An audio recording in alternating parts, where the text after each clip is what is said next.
Okay, so today we're going to talk about 5.4, which is factoring cubes.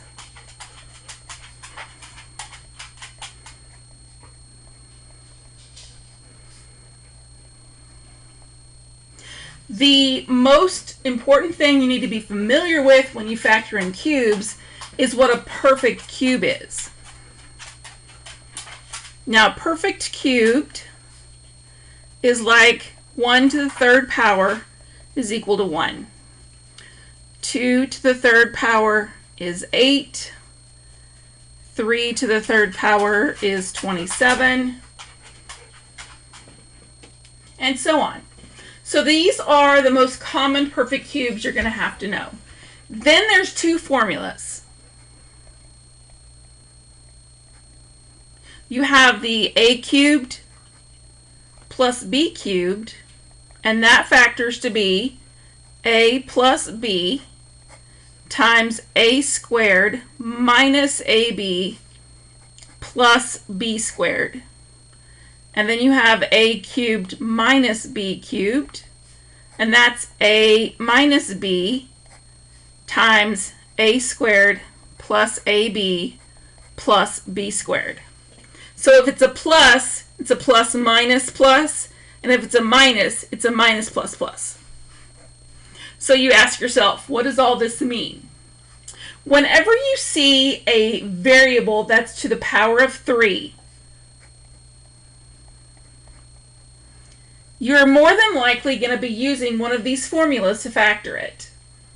Now, I know that x cubed is a perfect cube because it's to the third power. But if you look at 125, and I go up here, I can see that 125 is the same thing as 5 cubed. So this is actually x cubed plus 5 cubed. Now that makes a big difference, because you'll see that here my x is my a value and my 5 is my b value. It's a plus in the middle, so I'm going to use this formula. So I have a plus b, a squared minus ab plus b squared. So to factor this, what's my a? X. What's my b? 5. What's my a squared? X squared. Minus a times b, x times 5. Plus, what's my b squared? 5 squared is 25. And that's how you factor. That's all there is to it.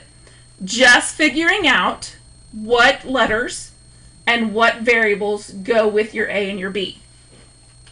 So let's try another one. So I'm going to do a subtraction one. So 27 is the same thing as 3 cubed. So that means my a is x and my b is 3. My formula is the subtraction one.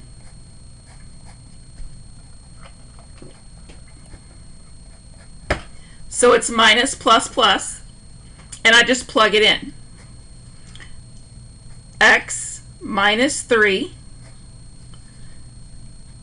x squared plus 3x plus 9. And that's it.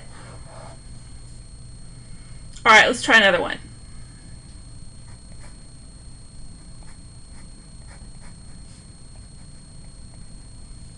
So y cubed is a perfect square. 216 is 6 cubed, z cubed. So really, you can write this as 6z cubed. And that's going to make a big difference when you write your formula. So it's a plus, so it's a plus b, a squared plus ab plus b squared, and that's the wrong formula. This is a minus. So now my a is y, my b is 6z. So this would be a plus 6z. A would be, I'm sorry, this is y. A squared would be y squared minus, now when you're multiplying these together, it would be, numbers always come first, and then your letters come in alphabetic order. So it would be, since they're all multiplication, it doesn't matter the order. So this would be minus 6yz plus, now here's where it gets tricky, because you want 6z squared here, but you have to work it out. What's 6 squared and z squared? So that's what would go here. Technically, if you put 6z squared, that is correct, but they want it written out as simplified as possible. And that is how you multiply cubes.